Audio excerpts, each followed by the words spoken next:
Welcome to World Buzz Bulletin. French maritime authorities have confirmed that the captain of a suspected Russian shadowfleet tanker is now in custody following a high-stakes interception in the English Channel.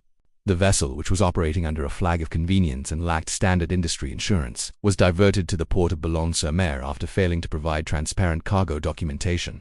This arrest marks a significant escalation in European efforts to crack down on the clandestine network of aging tankers used to bypass international sanctions on Russian oil exports. The captain, whose identity is being withheld pending formal charges, is facing allegations related to maritime safety violations and the deliberate obscuring of the vessel's tracking systems.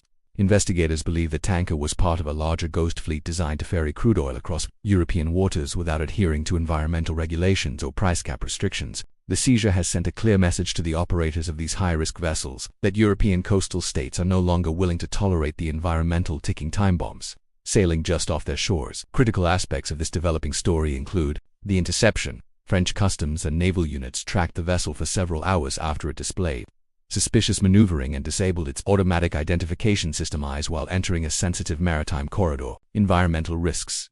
Authorities highlighted that the ship, which is over 20 years old, posed a severe threat of a massive oil spill due to its poor maintenance records and lack of legitimate P&I insurance.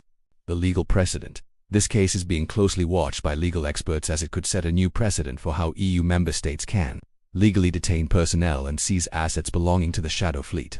Diplomatic fallout. Moscow has yet to issue an official statement, but the incident is expected to further strain the already icy relations between the Kremlin and the Élysée Palace. As the tanker remains impounded, French prosecutors are working with international maritime agencies to trace the true ownership of the vessel, a process often obscured by a web of shell companies. The arrest of the captain is seen as a pivotal move to hold the individuals behind these operations accountable. For now, the shadow fleet remains under intense scrutiny as European nations ramp up their patrols to secure their waters from both economic evasion and ecological disaster. Thank you for watching World Buzz Bulletin.